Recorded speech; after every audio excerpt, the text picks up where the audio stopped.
A Selic ficou parada em 15% ao ano, como era amplamente esperado. Ninguém duvidava disso. Pouquíssimas pessoas acreditavam que o Banco Central podia vir lá, olha, ó, cortar a taxa de juros. Mas você não é uma dessas pessoas porque você assistiu o meu último vídeo da Selic. Só que qual que agora é o ponto? Quando que o Banco Central vai de fato cortar a taxa Selic? Ó, tirar ela de 15% do patamar mais alto das últimas 2 décadas, cara. E por que você se pergunta isso? Bom, porque você quer ver duas coisas acontecer. Primeiro, você quer ver a economia do Brasil subir, né? Andar, pô. Por quê? Porque você quer ganhar mais, você quer que a atividade melhore, você quer que seu marido ou sua esposa, né, encontrem um trabalho melhor ou ganhem mais, comissão de venda, sei lá, mais clientes, sei lá. E segundo ponto, você quer ver efetivamente os seus investimentos subindo. Bom, o que eu vou trazer nesse vídeo aqui? 2 pontos. Primeiro, quais são os possíveis caminhos para a Selic a partir de hoje? E segundo, o que vai determinar até que momento, até que ponto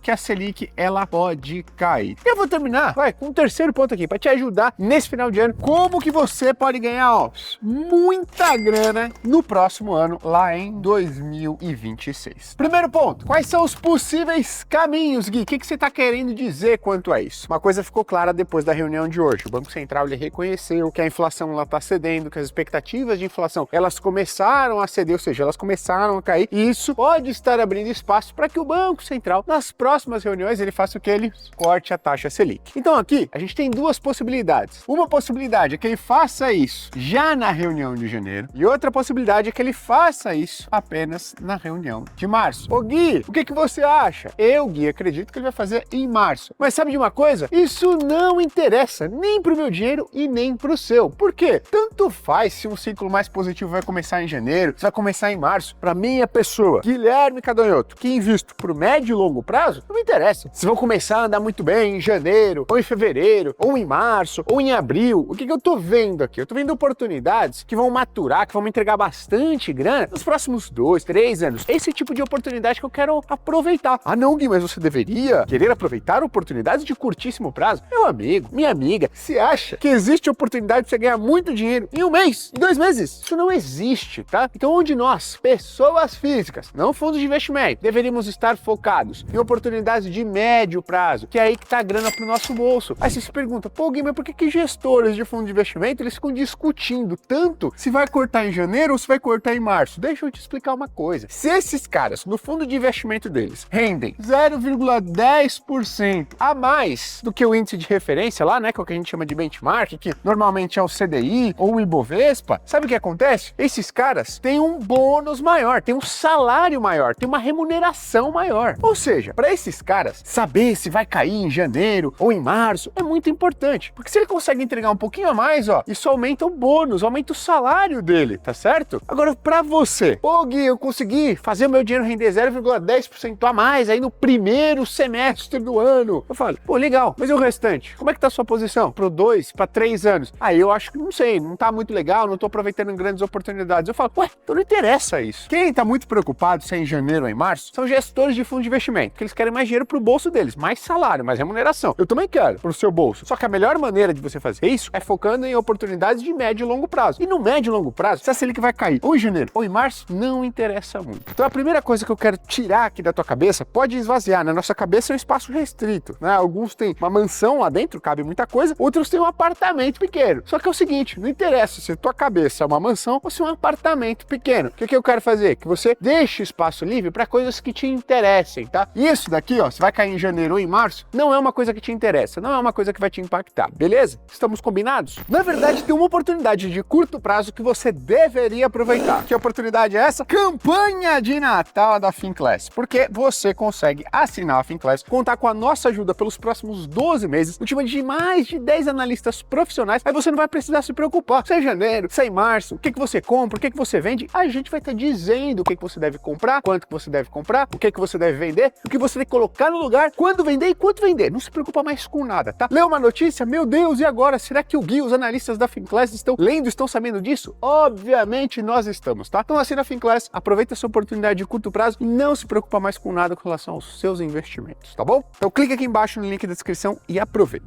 Então eu livrei a tua cabeça disso daqui, né? Se vai cair em janeiro ou em março. Só que qual que é o segundo ponto aqui que a gente quer abordar? Até que ponto que a Selic vai cair, tá certo? Então, pô, a Selic ela vai cair a até onde, Gui? Isso daqui é algo que, beleza, pode estar ocupando um espacinho ali na tua mansão ou no teu apartamento. Por quê? Porque isso é importante. Mas isso é importante, Gui, para as minhas posições de médio e longo prazo? Sim, isso é importante. Vou te explicar por quê, tá? Primeiro, tem dois caminhos a seguir aqui. Um é a Selic cair pouco e outro é a Selic cair muito, pô. O que determina isso daqui, pessoal, são o quê? As expectativas de inflação. Se você não sabe, o Banco Central ele corta ou ele sobe a taxa de juros para manter a nossa inflação dentro da meta. Pô, Gui, qual que é a meta do Banco Central? Ó, vou desenhar aqui a meta de inflação para você entender, tá? Meta de inflação do Banco Central é essa daqui, ó, 3%. Só que ela pode ir entre esse ponto e esse ponto. Que pontos são esses, Gui? É o que a gente chama de bandas de oscilação, né? Que vão de 4,5% até 1,5%. Ou seja, ó, a meta de inflação do Banco Central tá aqui, ó. O objetivo dele é manter a inflação no meio desse valor aqui, ó, desses valores, tá? Então a inflação no Brasil, em 12 meses, né, no período de um ano, ela pode vir pra cá, pra cá, pra cá, pra cá, pra cá. O que ela não pode fazer? Não pode fazer isso aqui, ó.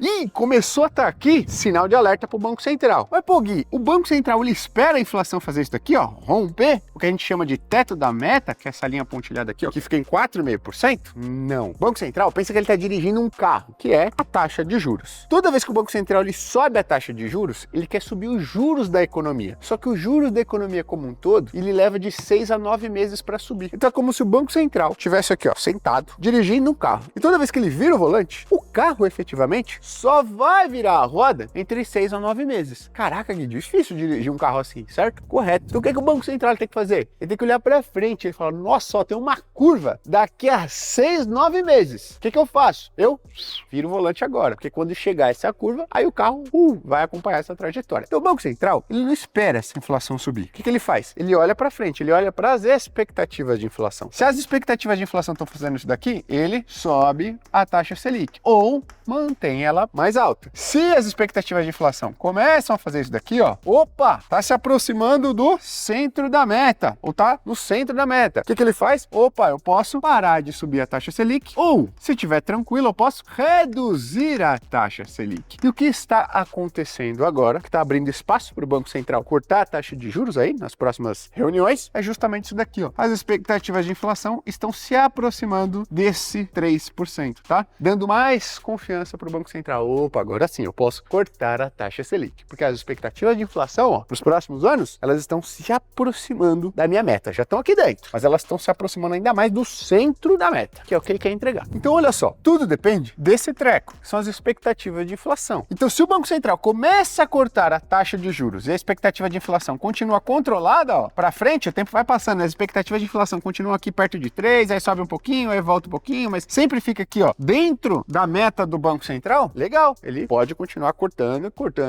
a taxa Selic, porque o Banco Central não é malvadão, igual algumas pessoas falam aí, o Banco Central ele não quer segurar a atividade econômica, não. O que ele quer? Ele quer entregar isso aqui, ó, a inflação dentro desse canalzinho aqui, que é a meta, beleza? Só que qual que é o problema? O que vai determinar se isso daqui, ó, vai acontecer quando o Banco Central começar a cortar a taxa Selic? Ou seja, se a expectativa de inflação vai começar a subir quando o Banco Central cortar a taxa Selic. O que vai determinar isso daqui? É isso daqui, ó. É o que a gente chama de situação fiscal do Brasil. Situação fiscal nada mais é como o Brasil, ele pretende, lidar com a sua dívida e como basicamente ele equilibra o seu orçamento, ou seja, o que ele faz com os impostos que ele arrecada e depois como que ele gasta isso daqui. Será que o resultado é zero? Será que o resultado é positivo? Será que o resultado é negativo, tá? Então o que determina se o Banco Central vai conseguir cortar muito a taxa Selic é a expectativa de inflação. E essa expectativa de inflação só vai continuar nesse canalzinho aqui, ó, se o Brasil tiver uma situação fiscal confortável. O que é uma situação fiscal confortável, Gui? Se a gente equilibrar bem, ó, isso daqui, que a gente arrecada de impostos menos o que a gente gasta, e se a gente der um panorama legal para nossa dívida. Putz, Gui, aí lascou, porque em 2026 nós temos eleições. E aí é muito difícil a gente dizer o que vai acontecer com essa situação fiscal, ou como a gente enxerga essa situação fiscal no ano que vem. Por quê? Porque o presidente pode mudar, de fato. Então, tô aqui para dizer que, muito provavelmente, a Selic no Brasil, em 2026, ela não cai muito. Porque o que vai determinar a nossa expectativa de dívida, de gasto público, de imposto, é muito resultado das eleições. Então, o que isso quer dizer? Que o Banco Central ele vai conseguir cortar pouco a Selic. Quanto que o mercado precifica agora, nesse momento? Até quando que a Selic vai conseguir cair? Até 12,5%.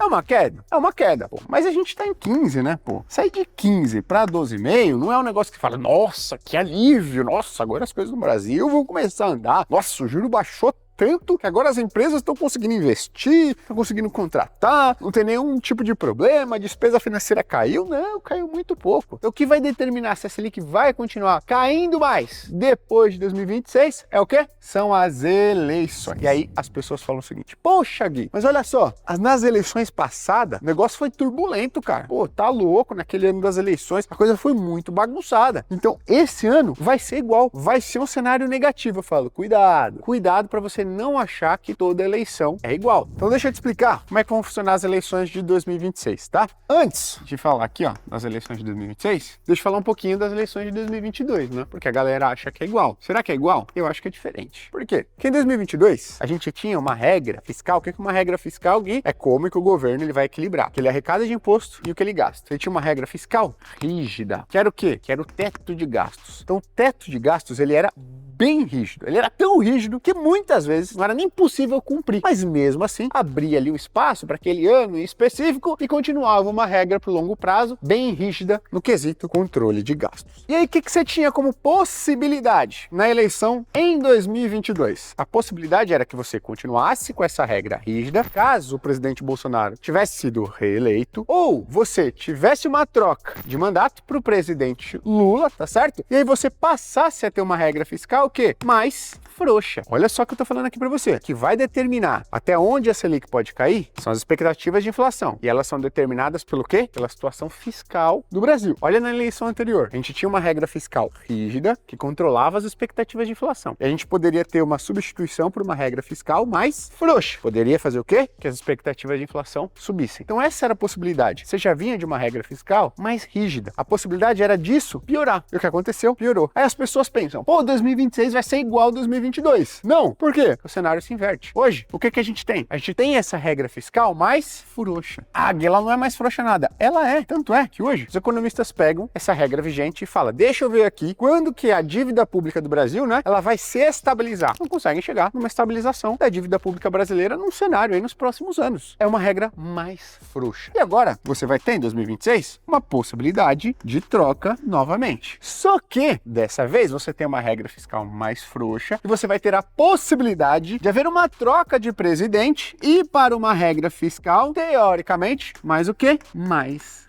rígida. Ou seja, de você ter aqui uma relação melhor entre arrecadação e gastos do governo, de você ter uma expectativa melhor de estabilização do que é isso daqui, Gui? Da dívida pública brasileira. Ou seja, o que vai determinar se a Selic vai poder cair mais ali ao longo do segundo semestre de 2026, começo de 2027, é o quê? São as eleições.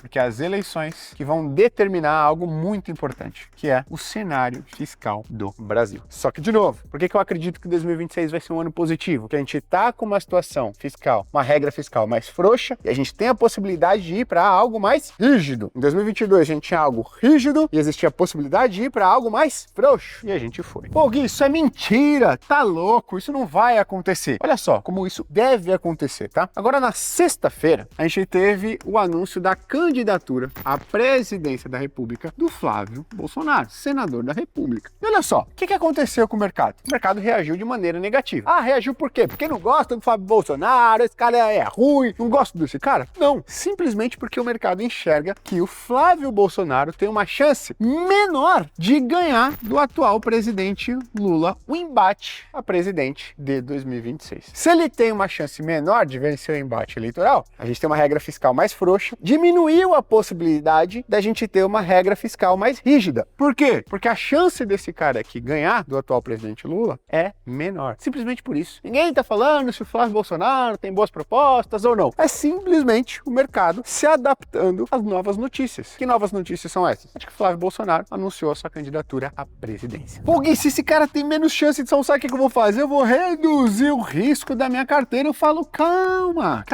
Brasília é assim, é cheio de ruído, é tudo um jogo político e a gente só vai saber efetivamente quem vão ser os candidatos, muito provavelmente, lá depois de abril de 2026, quando os atuais governadores dos estados aqui no Brasil precisam se desvincular da gestão de seus respectivos estados para depois poder se candidatar oficialmente a candidatos à presidência da República. Tudo que está acontecendo até agora pode ser que esteja acontecendo em âmbito do xadrez político, para ganhar espaço aqui, você queira ganhar apoio a uma determinada pauta que você quer colocar em destaque, enfim, tudo isso pode estar acontecendo. Importante que você entenda que vai ter muito ruído de lá para cá nos próximos meses e que o cenário eleitoral comece a entrar agora efetivamente no jogo depois da virada do ano. Pô, Gui, você está reduzindo o risco da carteira porque o Flávio Bolsonaro se candidatou a presidente? Não, eu estou aproveitando esse momento para continuar comprando bons ativos de risco, a preços baratos, a taxas elevadas, porque eu acredito, de fato, que o primeiro semestre do ano que vem vai ser bem positivo para os ativos de risco. Não interessa se o Banco Central ele vai cortar em janeiro ou em março, tá certo? As oportunidades de ativos de risco, de ações, fundos imobiliários, títulos de renda fixa estão agora, nesse momento, dando sopa. Ah, Gui, mas eu tenho medo de perder dinheiro nos próximos meses. Você não pode ser um investidor de ativos de risco se tiver querendo ganhar dinheiro nos próximos meses. Agora, se sua visão é investimento de médio e longo prazo, show de bola. Aproveite momentos de incerteza para comprar ativos de risco. Eu também queria comprar ações baratas quando tudo tivesse mil maravilhas. Eu também queria comprar fundos imobiliários baratos quando tudo tivesse mil maravilhas. Eu também queria comprar o Renda Mais 2065, o IPCA mais 7,5 quando tudo tivesse tranquilo. Sabe o que acontece? Isso é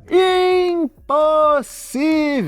Se você quer comprar ações baratas, se você quer comprar fundos imobiliários baratos, se você quer comprar Renda Mais, a taxa de IPCA mais 7, só existe um momento que você pode fazer isso. Em momentos de incerteza. Esquece, tá? E acreditar, obviamente, que o Brasil não vai quebrar nos próximos 1, 2, 3 anos, como a gente acredita piamente. Ah, Gui, eu conheço um influencer que acredita que vai quebrar. Duvido. Se ele tem ação, fundo imobiliário ou algum título público na carteira, ele não acredita não que o Brasil vai quebrar, tá? Se ele acreditasse nisso, ele teria 100% do patrimônio dele fora do Brasil. O resto é tudo lorota para chamar a sua atenção. Então, o meu presente de Natal para você é a assinatura da Finclass com 40% de desconto, mais 4 bônus. Então, eu espero você em janeiro para a nossa primeira live do ano juntos, hein? Um abraço, até a próxima.